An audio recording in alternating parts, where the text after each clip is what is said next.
நமக்கு நிறைய தப்பா சொல்லி கொடுத்துருக்காங்க. நம்ம கல்ச்சர்ல ஜாப்ங்கிறது என்னமோ ஒரு பெரிய பிளெஸிங் மாதிரி பாக்குறாங்க.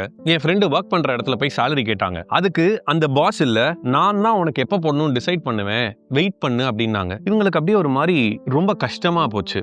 Remember that your boss is not doing a favor, it is a business. நமக்கு நிறைய தப்பா சொல்லி கொடுத்துருக்காங்க. நம்ம கல்ச்சர்ல ஜாப்ங்கிறது என்னமோ ஒரு பெரிய பிளெஸிங் மாதிரி பாக்குறாங்க.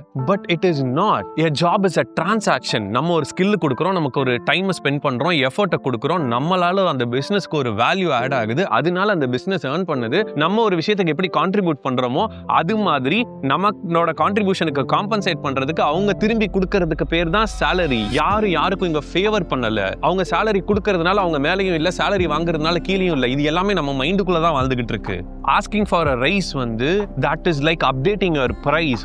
ஒரு ப்ராடக்ட் முன்னாடி இருக்கிறதோட ஒரு வேல்யூ இன்க்ரீஸ் ஆகுது இல்ல, மார்க்கெட்ல நம்ம வாங்குற எல்லா பொருளுக்கும் விலை கூடுது இல்ல, அதே தான் இங்க. லீவ் கேட்கறதும் அப்படிதான். that is your terms, that is your rights. If you're looking for new jobs, that is looking for better offers. It is business, it is not betrayal. நம்ம எல்லாரும் இருக்கிற என்வாயன்மெண்ட்ல அப்படியே இருக்க பழகிட்டோம். நமக்கு அந்த ஜாப் பிடிக்கல, இந்த மாதிரி அந்த இடத்துல வந்து நமக்கு இப்போ நான் சொன்ன சேலரியோ, நான் சொன்ன ரைஸோ, லீவோ நமக்கு வந்து அது செட் ஆகலைன்னா we have to develop our skills. நம்ம எவ்வளோ ஒர்த்துன்னு நம்ம டிசைட் பண்ணிட்டு மார்க்கெட்ல என்ன டிமாண்ட் இருக்கோ அதுக்கேற்ற மாதிரி ஸ்கில்லை டெவலப் பண்ணிட்டு நம்ம மூவ் ஆன் ஆகி போய்கிட்டே இருக்கணும். Everything starts with our mindset. என்ன பண்ணலாம்னு கேப்ஷன்ல கொடுத்துருக்கேன், செக் பண்ணி பாருங்க. எப்பயுமே salary பத்தலன்னு சொல்லிட்டு இருக்கிற உங்க ஃப்ரெண்டுக்கு இதை ஷேர் பண்ணி விடுங்க.